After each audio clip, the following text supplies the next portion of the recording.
Hola a todos y gracias a todos por estar acá. Mi nombre es Lisbeth Gull, gerente del Centro de Recursos de Salud para Trabajadores Agrícolas. Vamos a hablar el día de hoy de cómo mejorar y educar a los trabajadores sociales sobre la educación sexual.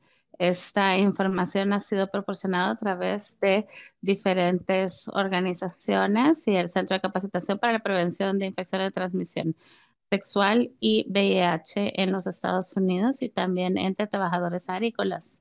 Siguiente lámina, por favor. Para aquellos que no están familiarizados con el NSFH, somos una organización sin fines de lucro ubicada fuera de Austin, en Buda, Texas, y nuestra misión es mejorar la salud de las familias trabajadores agrícolas. Proporcionamos recursos, capacitación y educación y estamos orgullosos de servir más allá de ciento y pico de centros en todo Estados Unidos para proporcionar educación y salud para los trabajadores agrícolas.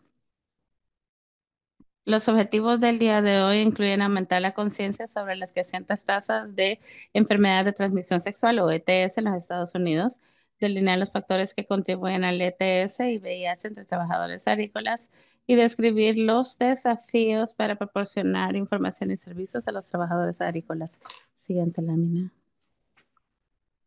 Y ahora pues vamos a presentarles al ponente invitado y a la doctora Silvia Amnesty. Ellos van a hablar un poco también sobre el Centro de Prevención para el VIH y enfermedad de transmisión sexual.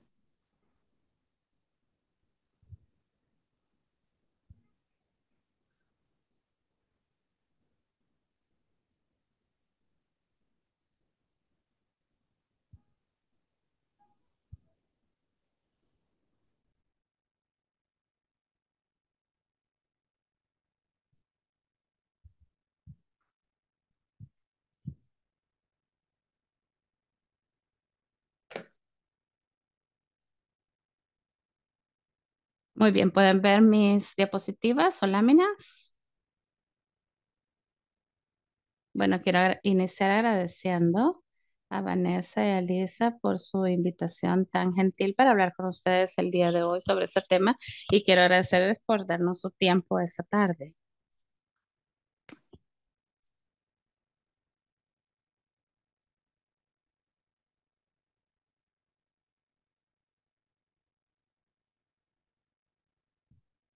Estoy tratando de mover las diapositivas, permítanme un minuto.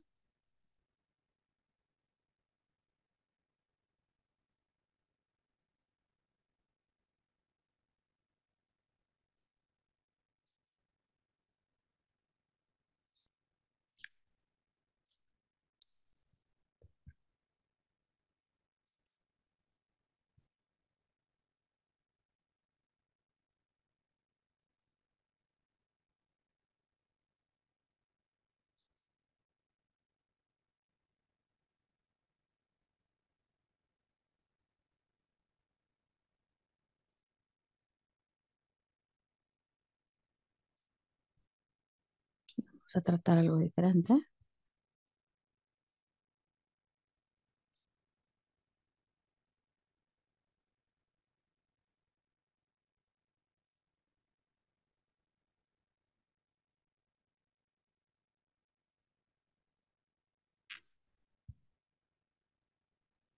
¿Pueden verlo ahora? Muy bien. Perdón por las dificultades técnicas. La doctora Amnesty y yo no tenemos nada que divulgar, excepto que todos ustedes tienen mucha pasión por mejorar la salud de las poblaciones de prioridad. Y bueno, en términos de mis antecedentes, yo soy un catedrático de educación pediátrica y salud pública. Me enfoco en adolescentes y adultos jóvenes. Tengo varios programas en el hospital para personas que viven con VIH y otras enfermedades de transmisión sexual. Y hacemos pues muchos programas basados en la comunidad para la detección y vinculación con la atención de servicios, Hacemos enlaces al hospital y hablamos más de eso también.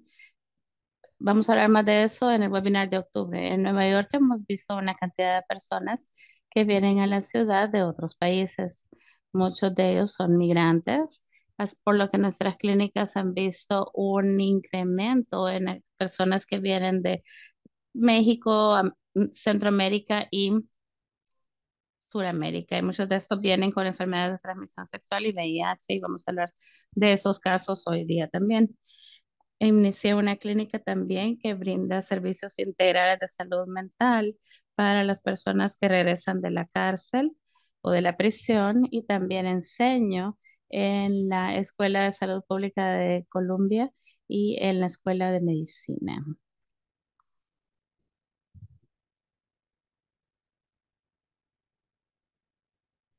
Doctor Amnistía, doctor Amnesty, perdón. Silvia Amnesty. Bueno, gracias a todos por estar acá y gracias a Vanessa y Galia, a todos los que han ayudado con esta presentación al establecer esta reunión. Yo también soy catedrática en Colombia, he estado trabajando con el doctor por los últimos 20 años. Yo soy médico familiar y también trabajo en salud pública y humanidades médicas. Trabajamos con adultos jóvenes, nos enfocamos en salud sexual y reproductiva porque vemos muchos pacientes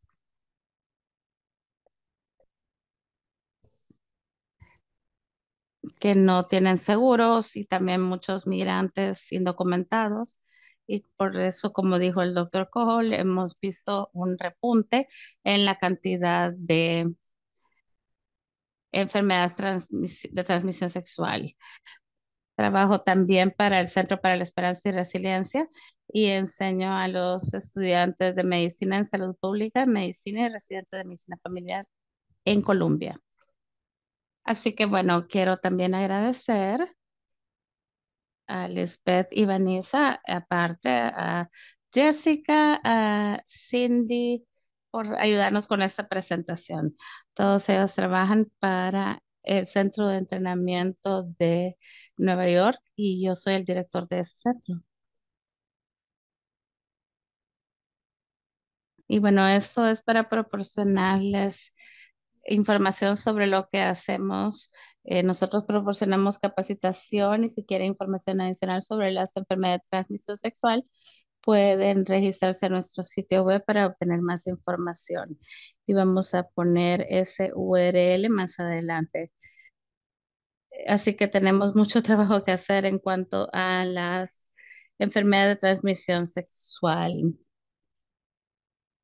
Podemos prevenirlas, ayudarles a las personas también a saber cómo utilizar un condón, la profilaxis pre y post exposición, vacunas y demás. Podemos hablar de esto en en un segundo webinario. Podemos hacer un mejor trabajo también para la evaluación y mejor trabajo con el VIH. Y una vez lo identificamos, podemos ayudar a manejar las infecciones, y al hacer eso, podemos ayudarles a vivir más tiempo y una vida más saludable. Así que esa es la visión, el potencial, pero la realidad es que muchas personas no tienen información sobre estas infecciones básicas. Si tienen conocimiento, puede que no sepan a dónde ir a traer, a obtener cuidado, puede que no tengan seguros o dinero para obtener los servicios que necesitan, o puede que simplemente les dé pena, se sienten avergonzados, estigmatizados, puede que hayan tenido experiencias negativas con otros proveedores, puede que tengan otras prioridades o no tengan tiempo para dejar el trabajo para ir a cuidarse, u otras obligaciones como los niños, sus papás y demás. Hay muchas barreras y retos que las personas en general tienen que enfrentar. Y luego vamos a hablar de los retos específicos para los trabajadores agrícolas a lo largo de esta presentación y la siguiente. Siguiente, por favor.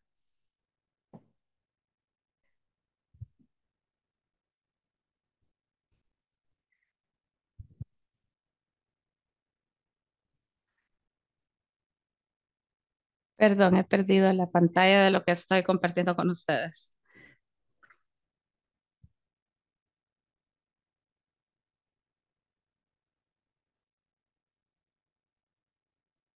Así que creemos que realmente es importante que ustedes, trabajadores comunitarios, el rol que ustedes tienen es muy importante para cerrar estas brechas, porque ustedes ya conocen a esta población extremadamente bien, y les tienen confianza, hablan el mismo idioma, no solo español, pero el idioma que también ellos necesitan para entender cómo cuidarse a sí mismos y a sus familias. Así que creo que ustedes juegan un rol muy crítico y esperamos trabajar con ustedes en esta área. Y bueno, para informar de nuestro entrenamiento de mejor manera, pues queremos escuchar de ustedes y para eso hemos enviado un enlace acá para una encuesta para hacerles más preguntas sobre los tipos de problemas que ustedes ven ya en el campo, la información que necesitan para hacer mejor trabajo. Si llenan esta encuesta en inglés o en español es maravilloso. Si lo pueden en este momento hacer, tomen una fotografía de estos códigos QRL, una está en inglés, otra en español. Y si señalan su cámara hacia este QRL code, va a haber un enlace a una encuesta que nosotros queremos que ustedes llenen para obtener más información y así poderles ayudar de mejor manera a estas poblaciones. No queremos que lo hagan en este momento, lo pueden hacer al final de la presentación o más adelante, pero esa información pues nos va a ayudar a guiarnos en nuestras próximas presentaciones. Siguiente lámina, por favor. Y bueno, habiendo dicho eso como presentación, pues vamos a hablar ya del tema, ¿no? Así que quiero empezar con una encuesta que se realizó por parte del NCFH o el Centro para los Trabajadores Agrícolas en el 2022. Se hizo la encuesta con 55 personas, trabajadores agrícolas en 21 estados. Y lo que ellos encontraron era que las personas que estaban trabajando con esta población querían saber cuestiones básicas sobre las infecciones de transmisión sexual y cómo saber cómo conversar sobre el ITS con los trabajadores agrícolas y también estrategias para abordar el estigma, entre otras cuestiones. Y bueno, habiendo dicho eso, con eso en consideración, creamos un formato de webinario como el día de hoy, donde vamos a hablar de los ITS en general y vamos a empezar a hablar de barreras y desafíos para la prevención, detección y tratamiento.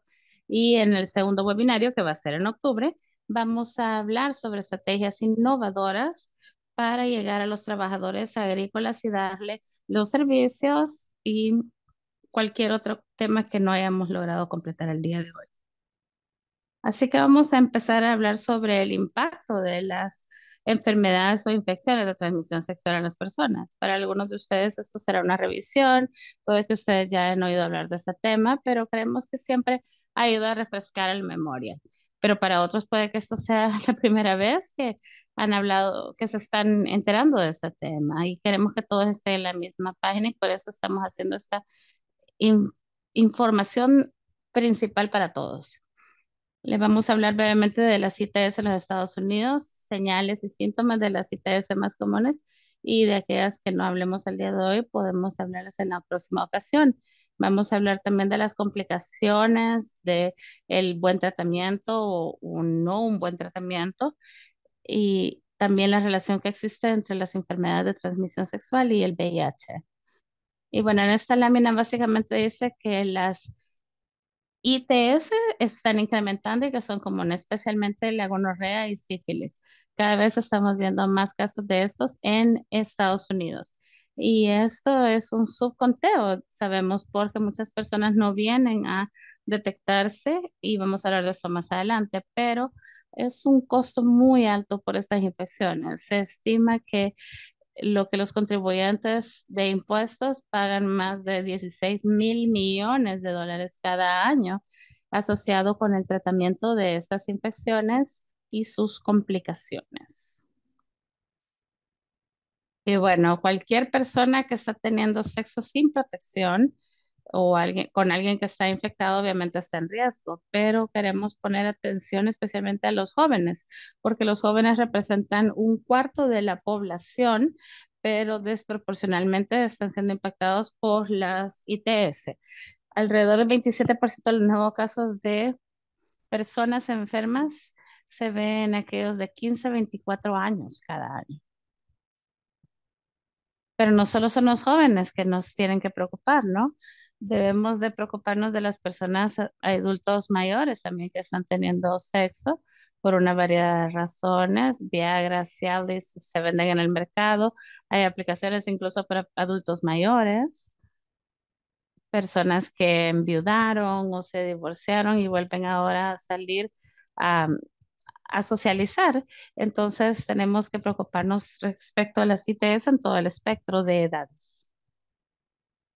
Y como dije anteriormente, cualquier persona que está teniendo sexo sin condón está en riesgo de una ITS, pero estamos viendo la necesidad de poner más atención en las personas de color. Estamos hablando de nativos americanos, afroamericanos, hispanoamericanos. Particularmente, hemos visto únicamente en servicios de atención para que estas personas sepan que deben de cuidarse. Sabemos que las estadísticas son importantes, pero queremos tomarnos el tiempo para hablar de cómo ponerle una cara a las estadísticas. Así que vamos a utilizar un enfoque basado en casos. En base a lo que vemos en nuestra clínica, obviamente hemos cambiado el nombre, las fotografías de las personas, pero creemos que las historias son particularmente importantes, por lo que vamos a hablar de la generalidad de las ITS en este caso, y la doctora Amnesty va a hacer lo más relevante ya a su población específica. Nuestro primer caso es Ramón. Ramón es un hombre cisgénero con pene, latino, 24 años, tiene sexo oral y vaginal con personas con útero. Informa que tiene ardor cuando orina y ha notado un líquido amarillo y espeso en la punta de su pene, el cual mancha su ropa interior. Él no utiliza condones porque su pareja actual ha estado ya desde hace un mes, pero dice que es porque ella está tomando la píldora y cree que está limpia. Y para ellos es más importante preocuparse sobre no tener bebés, utilizar métodos anticonceptivos que un condón. Hay pruebas de laboratorio que ha tomado pero, y ha salido negativo para VIH, pero sí ha salido positivo para clamidia, gonorrea y tricomonas. Victoria es también una mujer latina, cisgénero, 19 años, y es la pareja de Ramón. Ella ha tenido molestias durante el sexo y ha notado también una secreción vaginal que mancha sus protectores diarios y ha notado también un olor a pescado que no es agradable y no es usual. Ella también se hace pruebas porque le dijeron que se tiene que hacer las pruebas y ella también sale negativa para VIH y sífilis, pero ella tiene clamidia, gonorrea y adicionalmente ella también tiene otra infección que se conoce como tricomonas. Entonces veamos de los señales y síntomas comunes de estas ITS, cómo las detectamos y el tratamiento y qué pasa también si no le damos tratamiento.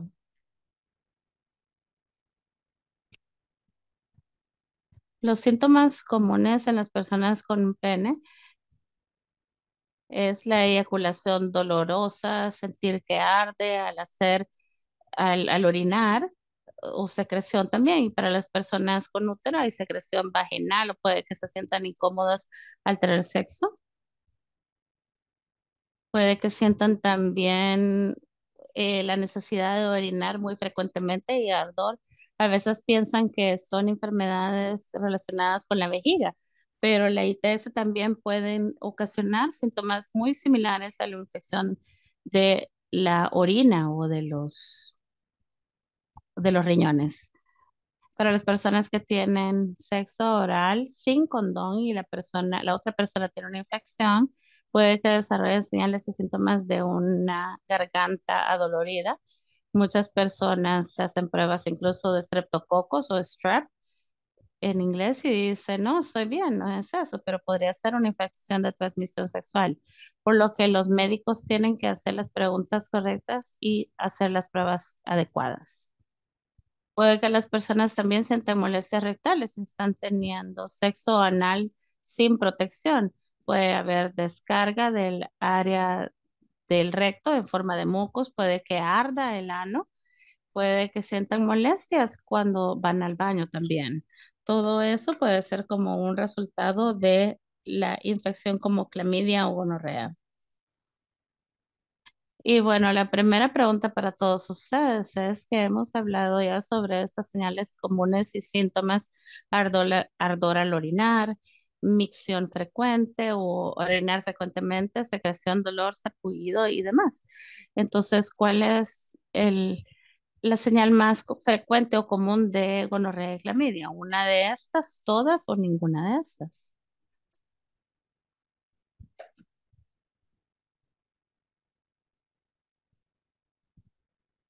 Tómense un segundo, por favor.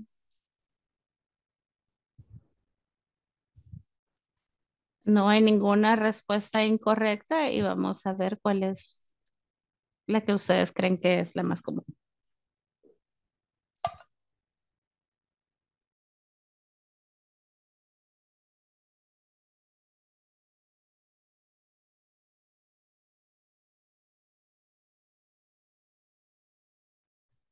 Tengo que ver las respuestas, Vanessa.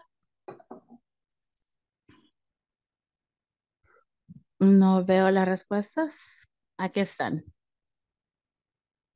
Muchas personas dijeron ardor al orinar. Eso es muy común.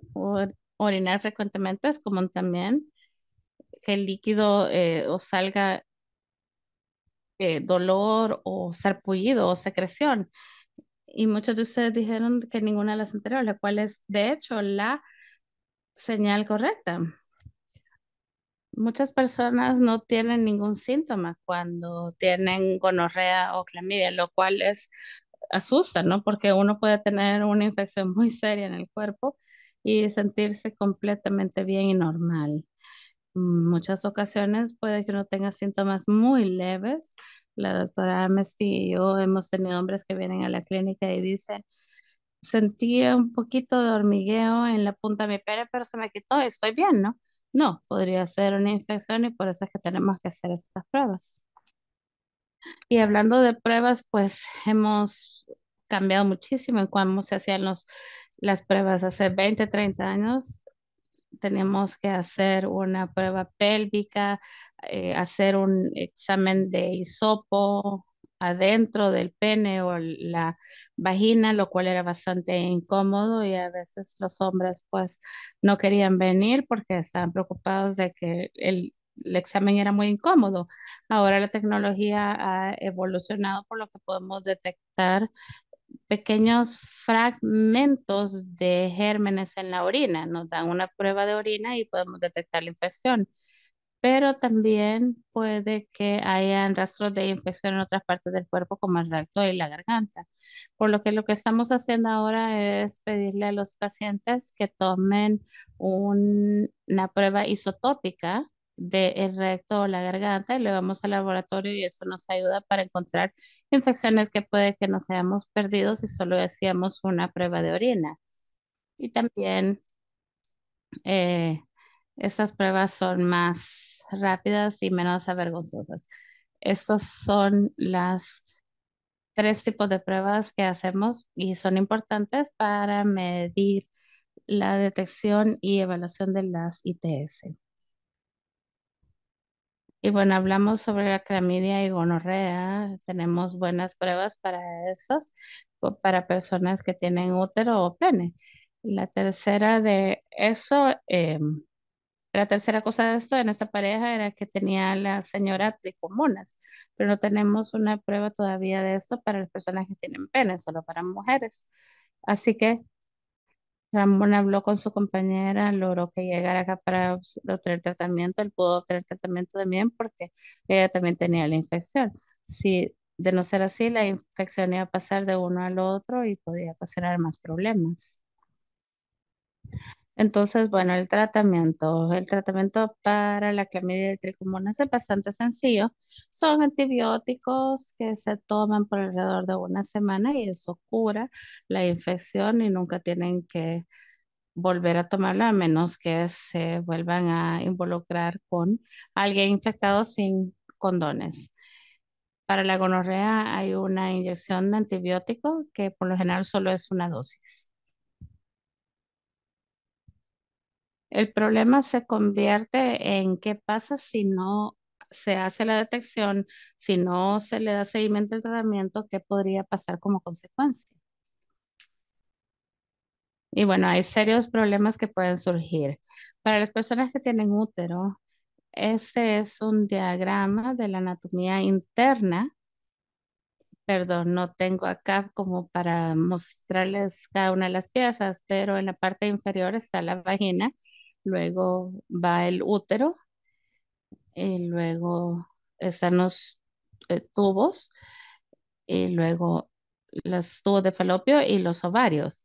Eso es por lo general lo que nosotros vemos internamente. Siguiente lámina. Pero cuando alguien tiene una infección como clamidia o gonorrea o tricomonas incluso, los,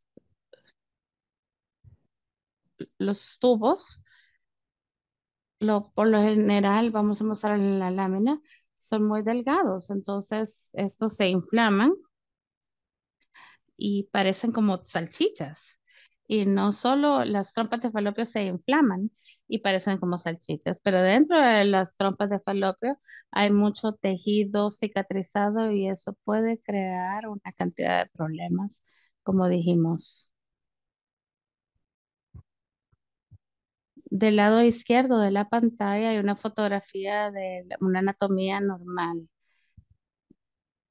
Cuando los huevos son liberados de los ovarios y viajan hacia las trompas de falopio, se reúne ahí con el esperma y ese huevo es fertilizado y luego fertilizado regresa hacia el útero y el útero pues, es especial, se puede puede crecer y se expande y si la pareja elige, pues 9 meses después tendrían a un bebé saludable.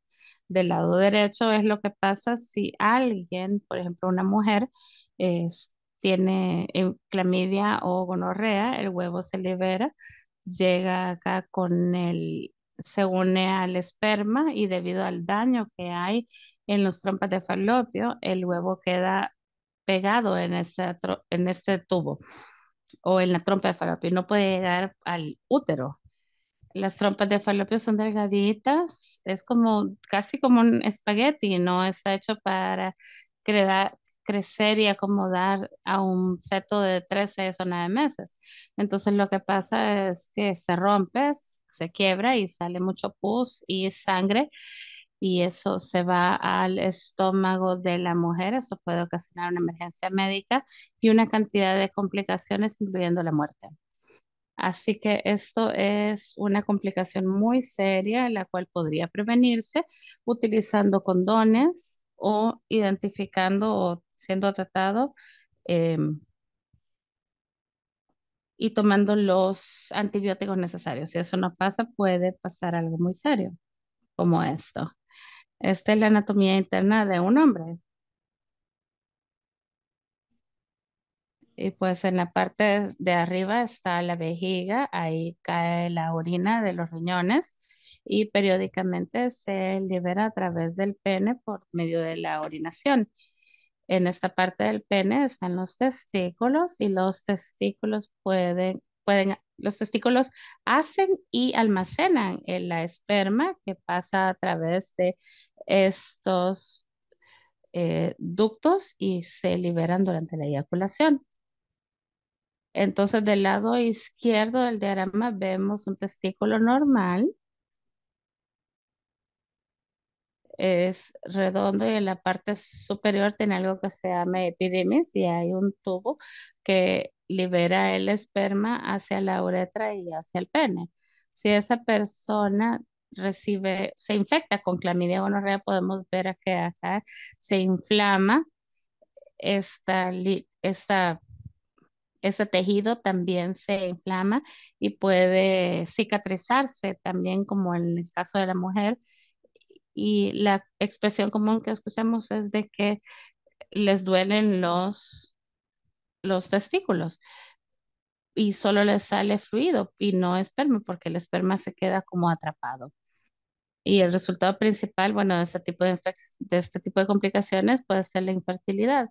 Puede que haya una persona de sus 20, 30 años que están tratando de tener un niño, pero no pueden debido a una infección que podría haber ocurrido cuando eran adolescentes o jóvenes. Y bueno, pasemos ahora a hablar de otro tipo de infección. Este es Jason, tiene 30 años, latinx, cisgénero, persona con pene y él es bisexual. Él tiene sexo con mujeres y hombres. Hace un mes conoció a otra pareja a través de una de estas aplicaciones de citas. Estaban bajo la influencia de metanfetamina cristalina y tuvieron sexo sin protección. Un par de semanas después, él desarrolló sarpullido, fue a la clínica para chequearse. Y esta vez salió negativo para clamidia, gonorrea y VIH, pero le hicieron una prueba de sífilis y salió positivo. Y bueno, queremos hablar sobre nuevamente las señales, síntomas, tamizaje, tratamiento y demás. Y bueno, la primera señal del sífilis es que va a haber una úlcera, como una quemadura de cigarro en el pene o en la vagina o en la lengua, cual sea la parte que utilizó durante el sexo sin protección. Y es feo y es incómodo, pero también no causa nada de dolor. Las personas se sentirán bien, excepto que si lo ven, van a ver que obviamente hay una abertura, hay dolor. El dolor se va a los días y las personas dicen, hey, bueno, qué bueno que se me quitó, ya no tengo nada. No, no es el caso. Un par de semanas después puede que salgan con sarpullido en las palmas de sus manos, en la planta de los pies, puede que sea en todo el cuerpo, especialmente los brazos y las piernas, en el pecho, en la espalda. Y ese sarpullido se va después de unas semanas también. Y nuevamente puede que piensen que me dio algo y se fue, pero la infección continúa en el cuerpo. Y vamos a hacer el mismo ejercicio. ¿Cuál es la señal más común de la sífilis? ¿Dolor, sarpullido, llagas, fiebre, toda la anterior o ninguna de las anteriores?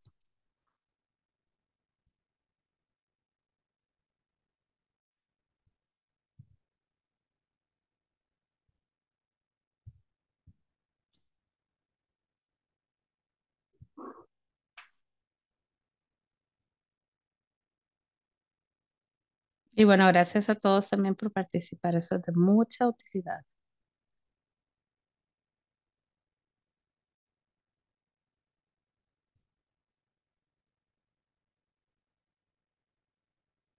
Y bueno, algunas personas dijeron que el sarpullido, las llagas y ninguna de las anteriores.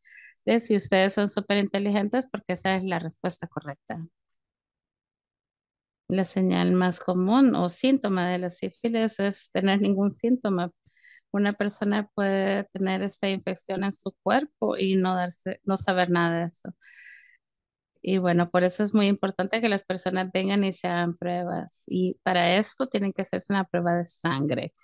Encontrarse la gonorrea de clamidia, podemos hacer una prueba de orina o hacer una prueba isotópica del recto o la garganta, pero con sífilis solo es con sangre. Entonces, ¿qué pasa si Jason no se trata?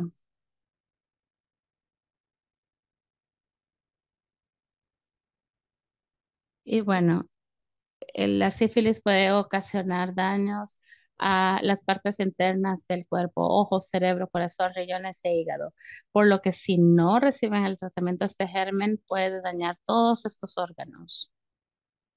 Y la complicación más importante es de que si la sífilis no se trata, la sífilis le puede causar la muerte.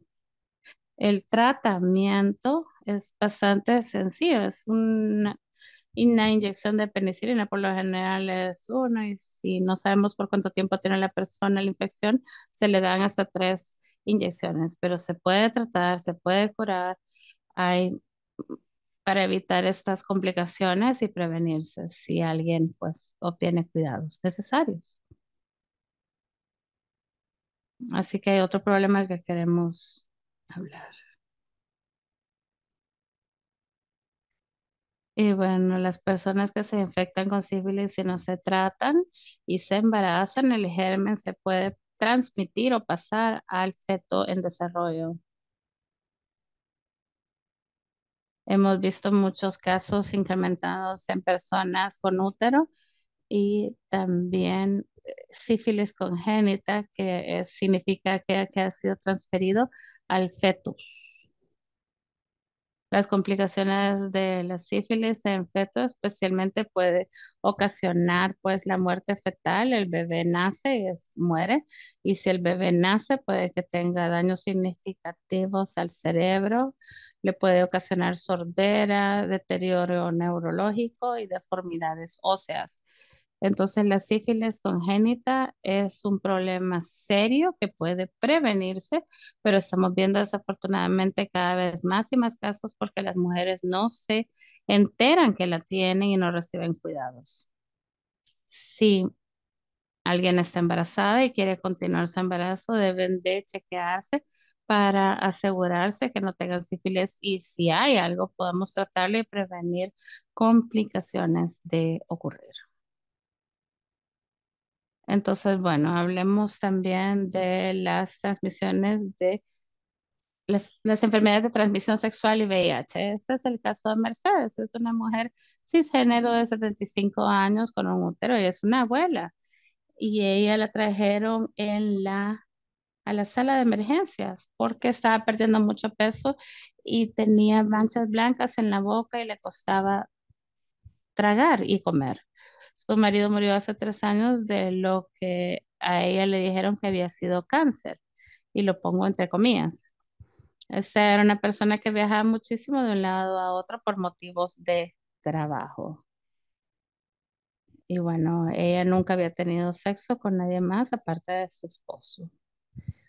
Así que cuando ella vino a hacerse la prueba, ella salió negativa para clamidia, gonorrea y tricomoniasis, pero sífilis y VIH era positivo. Las manchas blancas eran una infección por hongos, que es una señal de SIDA avanzado.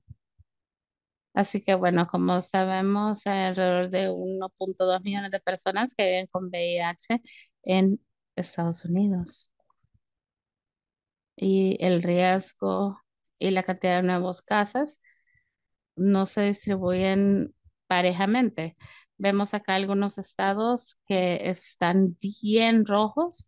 Conocemos esos lugares como los lugares donde hay más transmisión, que es California, Texas, Florida, Nueva York, muchos de los estados donde de hecho trabajan y viven los trabajadores agrícolas y son los que tienen más casos nuevos de VIH.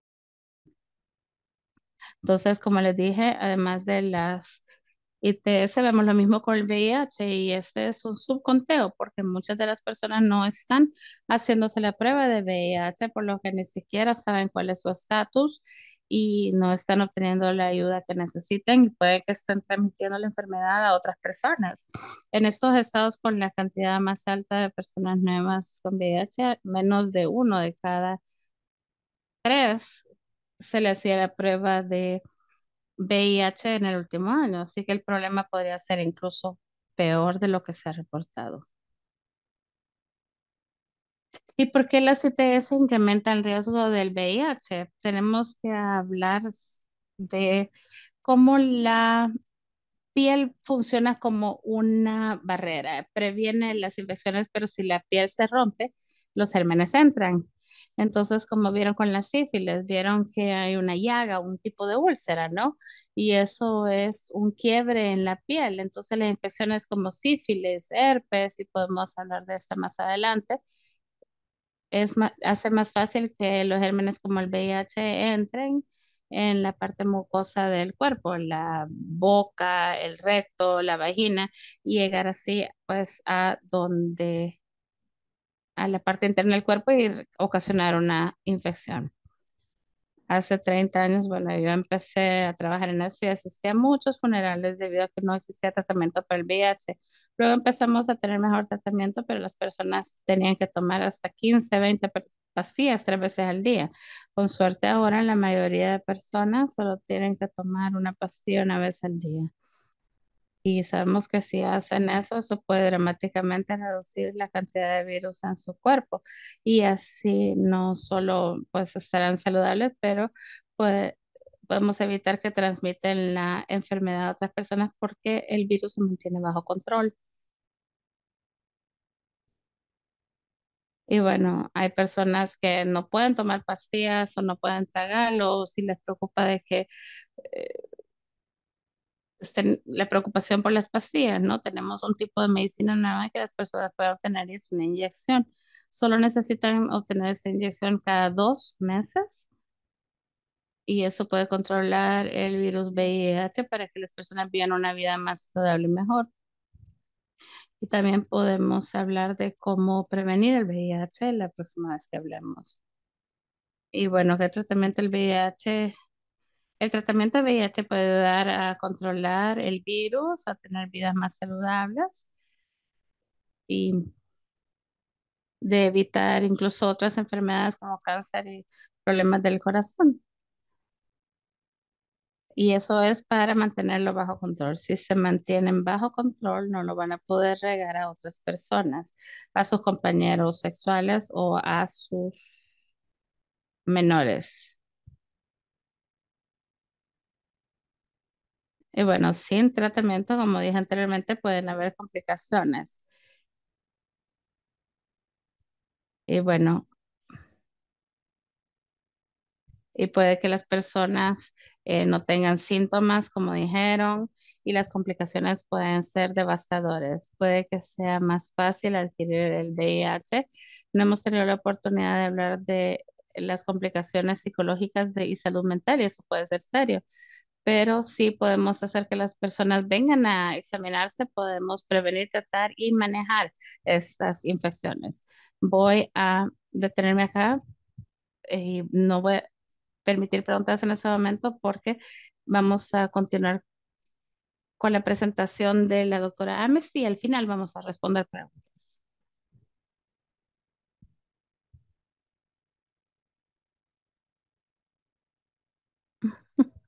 Ya estoy con el micrófono abierto, bien.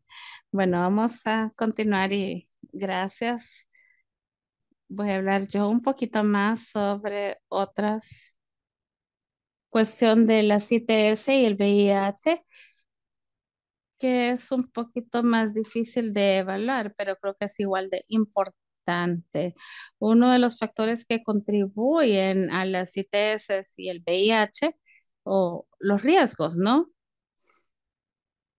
Por ejemplo, si uno vive lejos de un centro urbano porque no tiene uno clínicas cercanas, eso es un riesgo más alto, porque si tenemos una infección puede que no podamos recibir tratamiento o tengamos acceso al cuidado de salud. Si el nivel educativo también de la persona no es alto, a veces es difícil que sepamos de las ITS si no podemos leer bien o no tenemos información a la mano, porque no tenemos ese nivel educativo que necesitamos para poder leer el material o comprender la información. Si, si somos trabajadores y migramos por temporadas, llegamos a trabajar, no tenemos tiempo para nada más. Entonces nuestro enfoque es nada más ese, ¿no? Trabajar y tenemos muy poco tiempo en realidad o oportunidades para irnos a chequear con un médico. Las acomodaciones o lugares de trabajo son factores y vivir en pobreza son factores también de riesgo porque eso de hecho afecta como uno se siente porque uno trata de ocultar lo que siente y no es capaz de discutirlo con las personas con las que viven, ¿no? La pobreza tiene diferentes efectos porque puede que las personas no tengan dinero para el transporte o para chequearse, las condiciones de trabajo duro, el acceso limitado a la salud, educación y un factor importante, obviamente, que no se habla muchísimo de personas que investigan esto, es que los viajes migratorios ocurren durante y después del viaje y durante este periodo hay mucha inseguridad alimenticia, enfermedades infecciosas, porque las enfermedades pues tal vez son más comunes acá que en su país y las personas puede que no sepan cómo diagnosticarlo. Y todas esas cosas tienen un impacto más adelante para esos trabajadores en Estados Unidos y puede ocasionar consecuencias más severas si se encuentran en esa situación. Y en resumen, pues las condiciones de vida peligrosas, o bueno, las condiciones de vida tienen mucho que ver con nuestra salud, no solo física, sino que mental. Y vamos a hablar más de eso, si tenemos un trabajo de riesgo, si tenemos problemas de salud mental, porque estamos acá en Estados Unidos y estamos solos y estamos tristes. A veces las personas tienen esta idea suicida, ya no quieren vivir más, y las personas también empiezan a utilizar otras sustancias porque eso les hace como olvidar. Muchas personas que veo, les digo, sí, yo veo mucho alcohol porque no quiero pensar mucho en mi situación o mi familia o demás. Así que nuestra propia situación o la de cada uno y de los trabajadores especialmente los vuelve riesgo alto para tener dificultades, ¿no? Como con la salud mental y a veces buscan la solución en las drogas o en el alcohol. Así que el doctor Coho dijo, y quiero reafirmar, que las ITS son asintomáticas. Muchas ITS no le dan ningún tipo de síntomas. Así que, bueno, se requiere un alto conocimiento de parte del trabajador agrícola para que ellos piensen en que probablemente tienen una ETS, incluso si no tengan síntomas. Pero si tuviera algo de conocimiento, podría decir, bueno, puede que algo me esté pasando debido a lo que hice o lo que pasó anoche o la semana pasada, ¿no? Pero no tenemos que esperar que las personas tengan síntomas porque eso no va a pasar en muchas ocasiones. Algunos de los factores de riesgo que yo mencioné y quiero agregar de que si han estado trabajando como trabajadora agrícola por mucho tiempo, eso también es un factor para las infecciones de transmisión sexual. ¿Por qué? Por todas las cosas que mencioné. Están trabajando muy duro, no sé cuántas horas al día, por muchos días a la semana.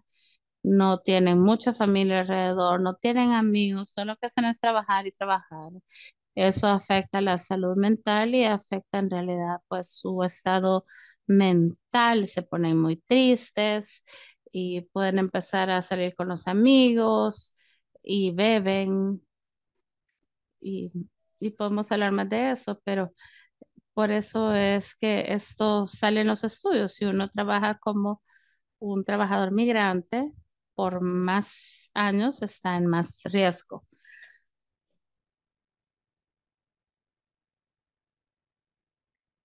Así que bueno, con esto, pues vamos a al conocimiento que se tiene sobre las infecciones de transmisión sexual. Si son jóvenes, probablemente tienen más información. Eso es lo que se ha reportado, porque muchos de los jóvenes hoy en día obtienen mucha información en las escuelas, pero el estado educativo es importante porque el estado educativo nos ayuda a tener acceso a la información que existe. Si uno vive en una ciudad y trabaja como trabajadora agrícola por muchísimo tiempo, nuevamente mencioné porque eso es también un factor que realmente impacta si han escuchado hablar de las ITS o no. Veo muchos pacientes que vienen de otras áreas de Nueva York, de las granjas, y ellos en realidad no tienen ningún conocimiento sobre las ITS o lo que son y así, por lo que tenemos que hacer trabajo con ellos. Y bueno, en términos del estado educativo, muchos de los estudios, porque aquí pues estoy viendo lo que otras personas han hecho en todas otras partes del mundo y en Estados Unidos, en términos de los trabajadores agrícolas. Y una de las cosas es de que las mujeres en realidad están en desventaja en comparación con los hombres y el conocimiento que tienen sobre las ITS. Las mujeres tienen menos conocimiento, especialmente en este estudio que se realizó eh, donde tal vez una cuarta parte de las mujeres sabían que tenían o habían oído hablar de las ITS en comparación con casi 60% o más de la mitad de los hombres. Así que aunque hubiera conocimiento reportado, igual ese, esa pequeña cantidad de mujeres, un cuarto de las mujeres que no tenían suficiente conocimiento, no tenían suficiente conocimiento.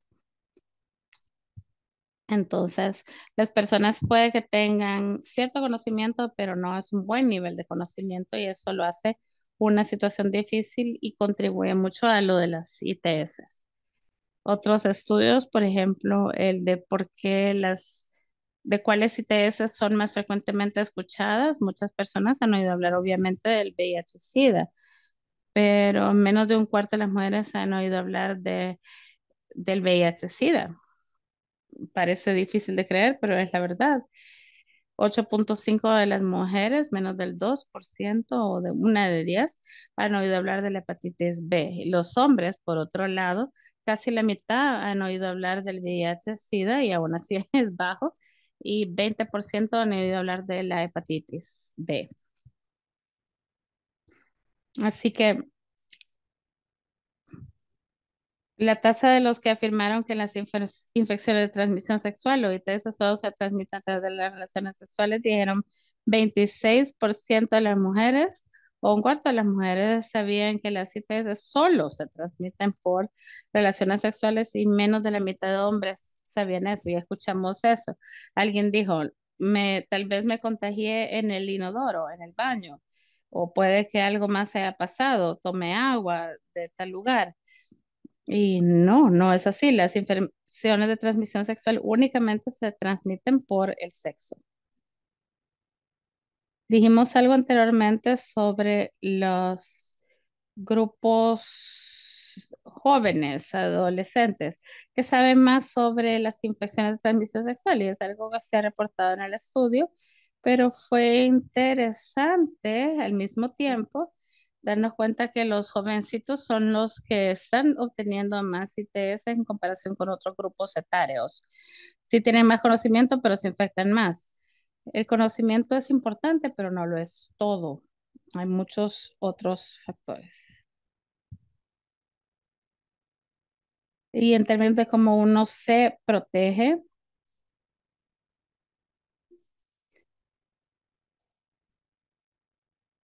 las mujeres que no saben nada sobre métodos de protección, nuevamente sobre las infecciones de transmisión sexual.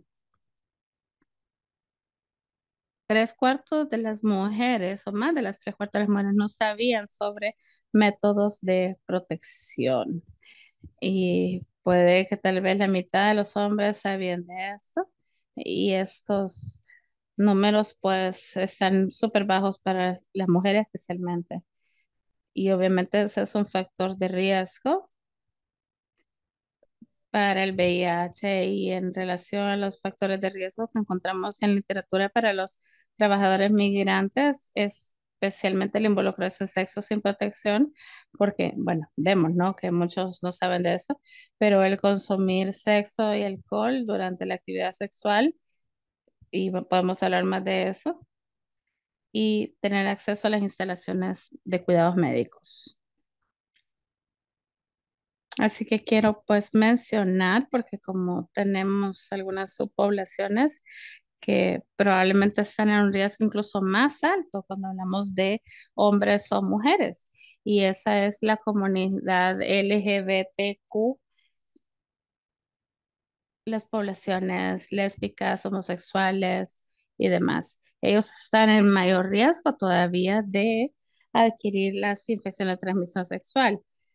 No tanto porque estén haciendo cosas más de riesgo, sino que porque tienen menos información y en muchas ocasiones tienen hasta menos acceso. No porque no puedan ir a algún lugar, sino que porque se sienten que pueden ser discriminados y divulgar su estatus en nuestras comunidades es difícil. Así que tenemos que tomar eso en consideración, en parte por el trabajo que hacemos, ¿no? Pero tenemos que ser capaces de discutir la salud sexual con todas las poblaciones que trabajamos. Nunca podemos asumir que las personas están teniendo sexo simplemente con personas de otro sexo. No, hay personas que están teniendo sexo con el mismo sexo y eso es muy importante para tener en consideración también. Y bueno, si vemos otros grupos migrantes en otros países, porque estamos interesados en saber si la situación es comparable o similar, creo que sí, es bastante similar. En Perú, por ejemplo, en Venezuela hay un incremento de migrantes y la mayoría de personas embarazadas que han estado casados, han vivido más en el país, tenían más probabilidades a tener acceso a los cuidados de salud para VIH. Y bueno, eso tiene sentido, ¿no? Pero las discapacidades físicas y mentales están relacionados con la probabilidad menor de pruebas en mujeres. Creo que esto es algo que yo he estado tratando de mencionar. No tiene que ver solo con tener el acceso a la clínica o tener la clínica a la par, sino que habla también de tener confianza de que uno puede ir a la clínica y que lo van a atender. Incluso darnos cuenta que necesitamos hacer eso porque hay personas que se sienten deprimidas y tienen otras cosas en la cabeza cuando tienen problemas debido a múltiples cuestiones que les estén pasando en su vida. Y uno no está pensando realmente en la prioridad de tengo que ir a la clínica y chequearme si es una infección de transmisión sexual. Hay necesidades, hay otras necesidades que toman prioridad sobre ese tipo de cosas. Así que tenemos que tomar conciencia de eso. Son las 2 de la tarde, doctora Mesty. Bueno, vamos a tratar de hacerlo rápido. Vamos a tener tiempo de irnos a los grupos privados. Podemos irnos directo a los grupos privados. Solo quería mencionar lo del alcohol, pero creo que bueno, ya hablé de eso. O bueno, Silvia, hablemos de un caso y luego hablamos del segundo, en el segundo webinar. No sé, Vanessa, ¿qué opina? Creo que la sugerencia del doctor Cohort es mejor. Vamos a hacer una acá y dejar somos un grupo relativamente pequeño.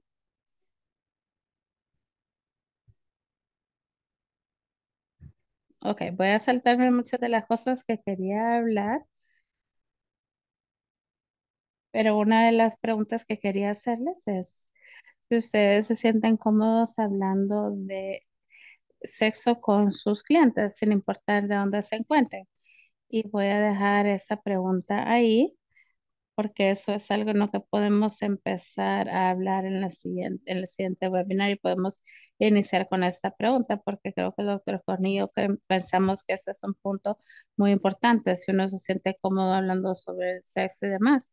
Y es posible porque incluso los médicos no se sienten cómodos hablando de el sexo con los pacientes, ¿no? Pero necesitamos abordar eso. Y dejo la pregunta ahí para que empiecen a pensar en este tema. Y bueno. Voy a hablar ahora de los escenarios. No nos vamos a dividir en grupos, pero voy a hablar de este caso que el doctor Cojal habló de él. Nos acordamos de Ramón. Ramón es el hombre que tenía clamidia y gonorrea y fue tratado. Todos nos acordamos de eso. Así que les voy a hablar un poquito más de Ramón, de qué fue lo que le pasó a Ramón y cómo él vino a Estados Unidos. Porque creo que eso es lo que estoy diciendo, que la historia alrededor de la persona es muy importante. Ramón vino a los Estados Unidos y estaba trabajando en una granja en el norte de Nueva York. Su familia estaba en su país y él necesitaba dejar a su familia allá para ganar dinero en Estados Unidos. Vino por su propia cuenta y no tenía amigos. Entonces él empezó a beber más, se hizo amigo con otros compañeros quienes bebían después del trabajo y a veces hasta utilizaban otras drogas cuando bebían. En varias ocasiones se quedó dormido y no sabía lo que pasaba. Ramón no tenía mucha información sobre las ITS y ni siquiera sabía que era necesario protegerse al momento de tener sexo. Él a veces le pagaba a otras mujeres para tener sexo. Entonces, las preguntas que tengo para ustedes es, ¿por qué creen que estos factores que mencionamos brevemente, cómo creen que estos factores están relacionados con la adquisición de Ramón del ITS y VIH? La otra pregunta es, ¿cuáles son los desafíos en el caso de Ramón para identificar y ayudarlo a obtener acceso a las pruebas y el tratamiento? Y cuando él obtenga acceso, ¿qué podemos hacer para prevención? Vamos a abrir los micrófonos para que las personas nos den su opinión.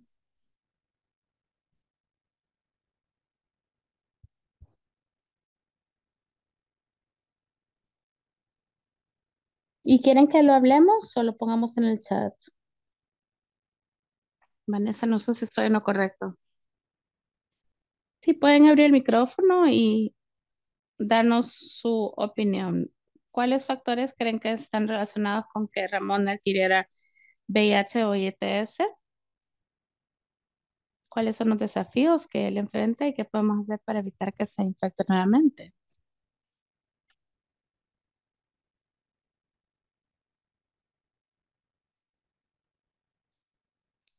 Y quiero que piensen en lo que ven ustedes en sus comunidades.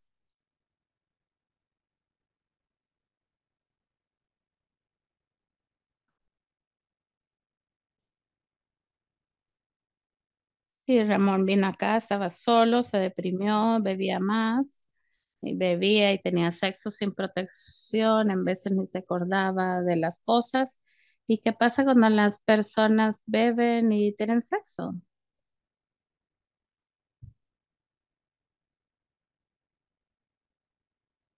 Pienso que no están conscientes sobre las opciones que hacen o toman cuando están bajo la influencia del alcohol. Sí, exactamente. Y eso nos lleva a bajar la guardia o no protegernos de la misma manera.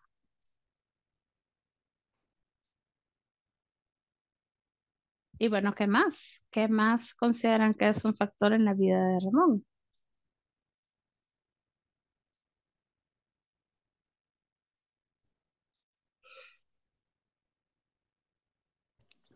Se mencionó también de que él estaba pagando a las mujeres para sexo, así que probablemente él no tiene el conocimiento del historial sexual de su pareja. Sí, ese es un factor muy grande cuando las personas pagan por sexo y es un factor bien grande porque la persona a quien le están pagando por tener sexo probablemente también le está pagando a otra persona, ¿no? Y es un riesgo. ¿Qué tal la depresión, que él está solo, sin familia? ¿Cómo ese es un factor?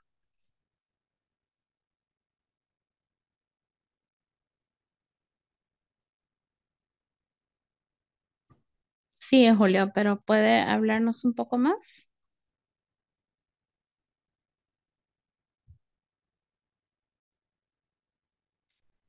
Julio dice que los factores es de que, bueno, es un migrante, está solito en Estados Unidos también. Sí, estoy de acuerdo, pero ¿cómo funciona eso? ¿Puede decirnos más sobre eso?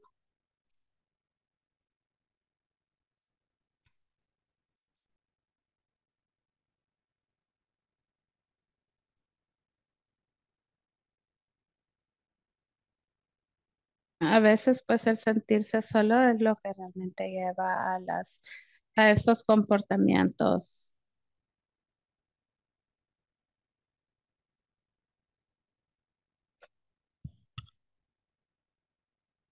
Y uno sale con los amigos, bebe para olvidar y se sienten solos y pagan sexo porque piensan que eso es lo que necesitan. Así que el estar solo, ser un migrante, no conocer mucho de la cultura, todo eso son factores que llevan a eso. Y bueno, pasemos a la siguiente pregunta. ¿Cómo podemos entonces evitar una infección de transmisión sexual a futuro con esta persona? Y todos podemos hacerlo. ¿Qué harían? ¿Qué harían ustedes?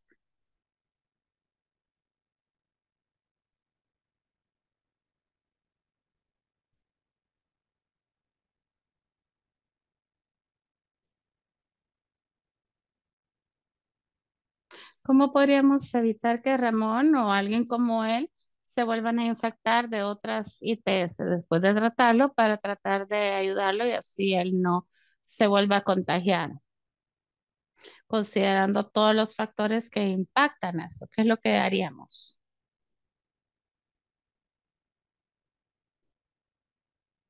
¿Educarlo?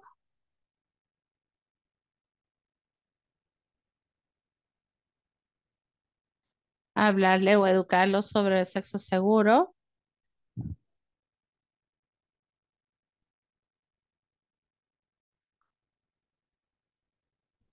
¿Ver si tiene alguna infección de transmisión sexual? Bueno, ¿qué pasa si dice que se siente súper solo y triste? ¿Qué haríamos? Lo podemos referir a un servicio de salud mental y abuso de sustancias, ¿correcto? ¿Qué más? ¿Qué pasa si no hay ningún lugar a donde lo podamos referir? Inmediatamente podemos hablar con él o tratar de saber cuál es más la situación.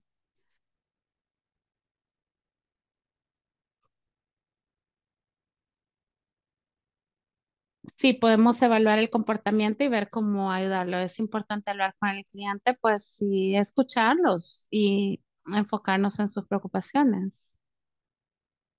Sí, definitivamente. Así que todo eso creo que en resumen lo que queremos decir es que es importante que nosotros sepamos quiénes son nuestros pacientes y clientes y es importante hablar con ellos para explorar no solo pues la prevención de la enfermedad en sí, pero todos los factores en el entorno de la vida de alguien que probablemente están haciendo que la persona esté más en riesgo de obtener la ITS o el VIH. Y bueno, debido a que nos estamos quedando sin tiempo y la verdad es que no quiero quitarle más tiempo, tengo que saltarme muchas de las cosas acá. Y lo que vamos a hacer es que vamos a tener unos 3 minutitos para preguntas y les voy a decir de lo que vamos a hacer en el próximo webinar que va a darse en octubre, junto con otros temas que ustedes nos informen con la encuesta que les compartimos al inicio. ¿Hay alguna pregunta acá de alguien?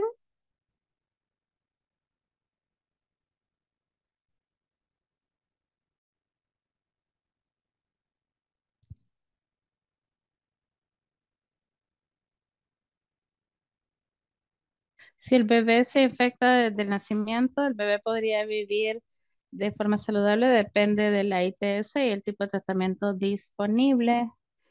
Y mucho pues depende de cuando la mamá llegue a los cuidados prenatales y la calidad del cuidado prenatal que reciba.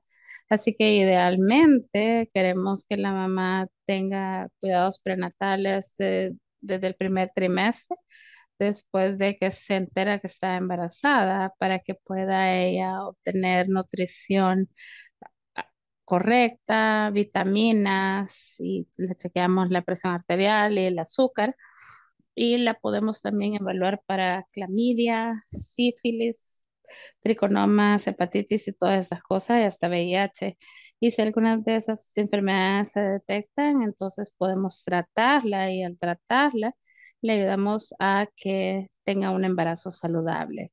El problema es que algunas mujeres, nuevamente, como la doctora Amnesty estaba diciendo, vienen de otros países donde pues ya tuvieron dificultades para llegar al país, puede que estén preocupados sobre cuestiones legales o de migración, así que puede que ni siquiera tengan cuidados prenatales o lleguen a los cuidados prenatales ya bien tarde en el embarazo. Entonces ahí es difícil saber sobre el problema que enfrentan o cómo darles el tratamiento a tiempo si no les damos el tratamiento hasta después de que el feto haya nacido, el bebé haya nacido, perdón, eh, es complicado y enfrenta muchos problemas. Por eso es importante que todos ustedes den la palabra y ayuden a educar tanto mujeres y hombres de que si alguien tiene un embarazo, se tienen que chequear lo más pronto posible en un buen lugar confiable donde les hagan las pruebas apropiadas y luego darle seguimiento a las recomendaciones de tratamiento. Si eso pasa, pues sí, el bebé puede nacer saludable. Sí, y acuerden que como muchas de las láminas